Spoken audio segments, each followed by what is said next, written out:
vertical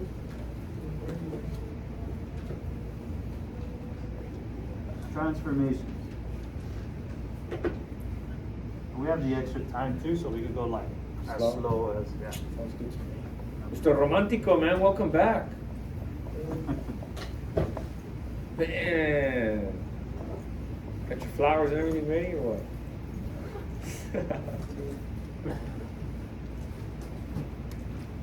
Okay, so we're just gonna take like 2 minutes here to write everything in, okay? So here's the example problem. We're gonna graph this quadratic.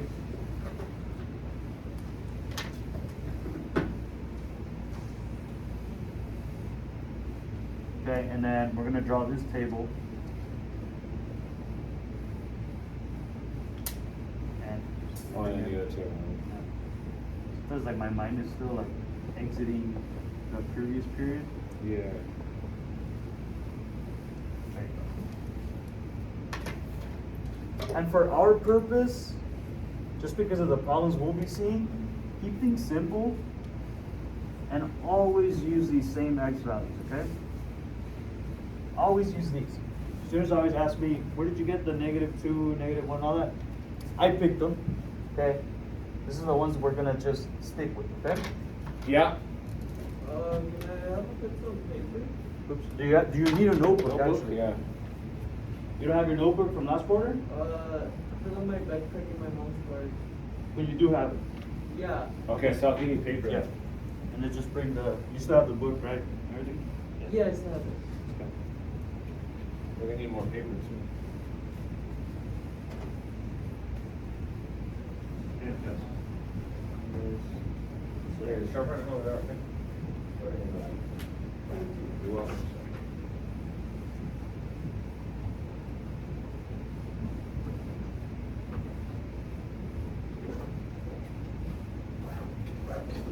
Okay, and then the last thing I want us to also draw in is just short plane.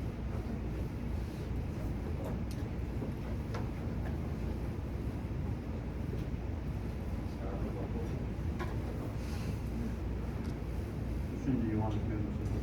Either one, man. Parent or transfer? Either one. I'll let you pick. I'll do the parent.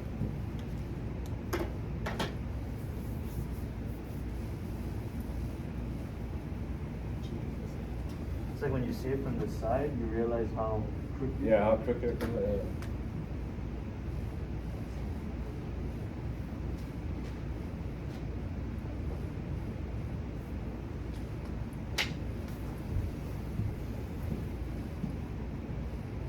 I found more math too books.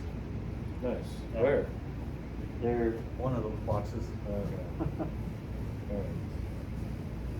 Yeah, I don't think we're gonna order volume 2 books, No? but volume 1, yes. We're gonna need more. Oh, because of, yeah, right. Yeah.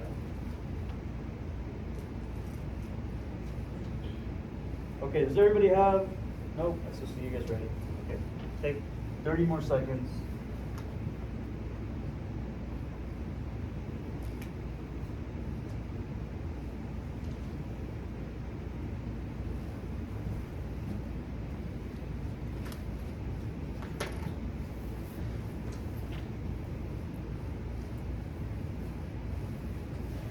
I wish I had those boards where like these, not like they stick out, but they were integrated in the wall, where they were electric, and you have those different colors and all that stuff.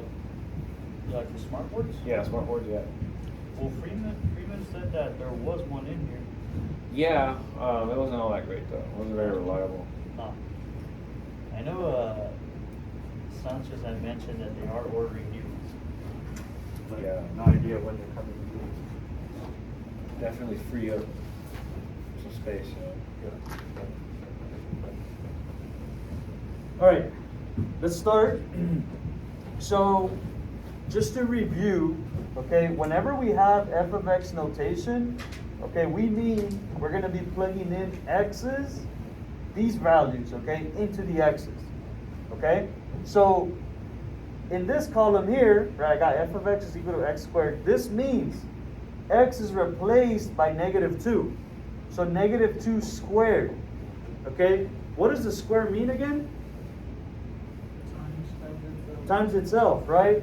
So if I have negative 2 right here, negative 2 squared means negative 2 times negative 2, which is positive or negative? Positive, good. Negative 2 times negative 2 is positive 4. Okay? Same thing. Negative 1 now. Negative 1 squared means negative 1 times negative 1. Okay? Which is positive 1. Okay? What about 0? 0. Good. 0 squared means 0 times 0. 0. Okay? Now, my returning students know a shortcut from here, but we're going to show it and then talk about it. Okay? Next, I got 1. So if I plug in 1 here, 1 squared means 1. Okay, and then the next one is 2. 2 here, 2 squared means 4. Okay? Anybody notice a pattern?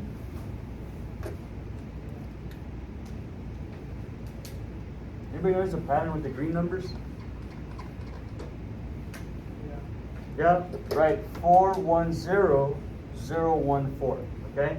This is going to be true for all quadratics. All quadratics.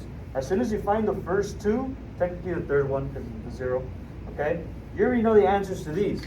Okay, you don't need to show the work or anything like that. As soon as you know these two, you know these two should match too. Okay, this is called symmetry. Okay? These are symmetrical. Okay? So let's go ahead and plot these. And this is the parent function, okay, which means the quadratic in its most basic form. We graphed it yesterday as well. Okay, so now we're just going to graph it with more accuracy.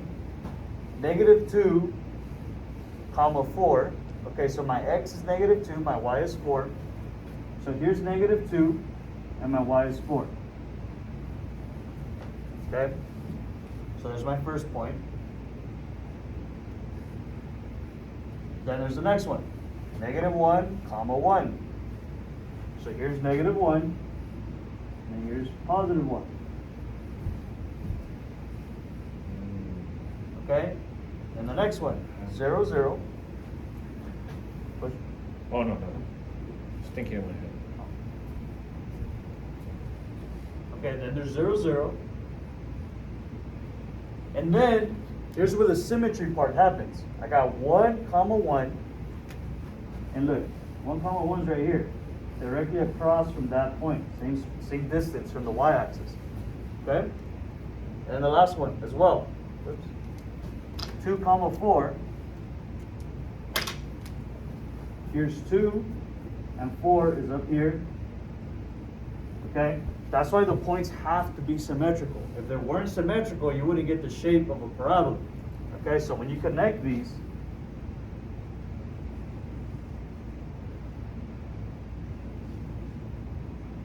completely missed that one.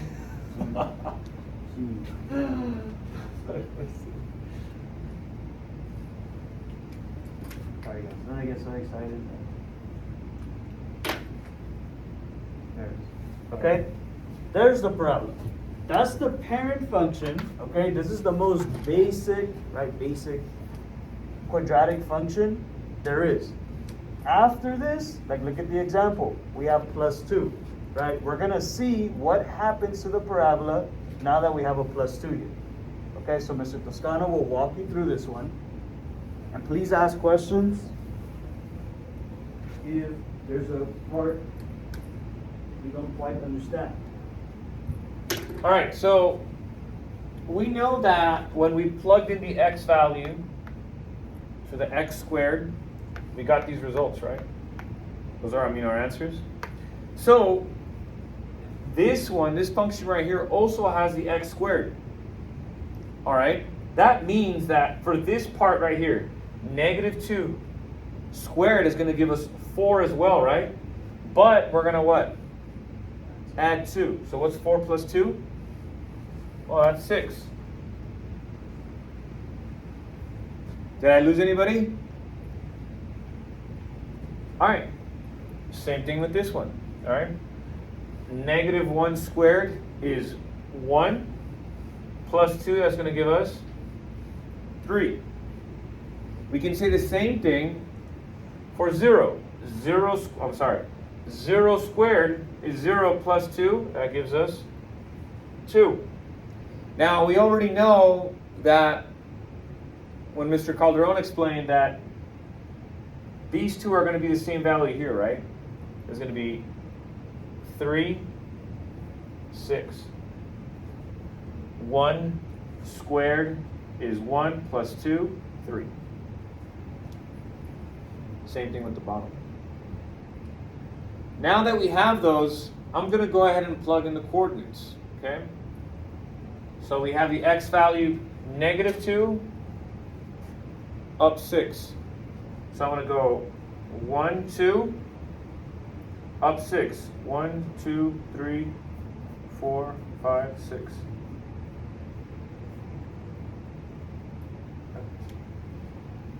Negative 1, 3. Negative 1 over 1, 1, 2, 3. 0, 2. 0, up 2. 1, 3. Yeah, 1, up 1, 2, 3. And then finally, my last coordinate is x value is 2, y value is 6. I'm going to go 1, 2, up 6, going to be right here. Now notice what happened here. Well, let me draw in the lines.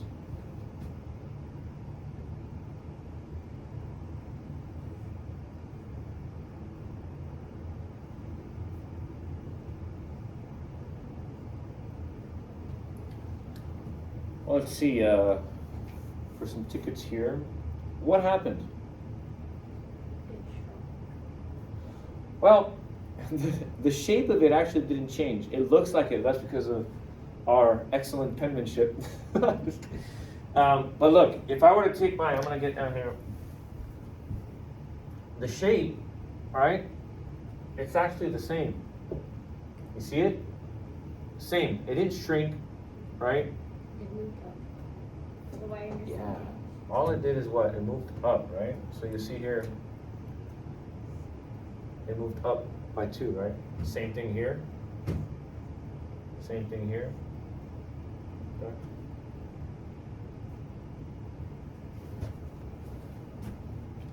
So in this one, we can say it goes up by 2. And that's actually true, right? That's our k value, correct? On the function here, that means it indicates that it goes up by 2. Any questions?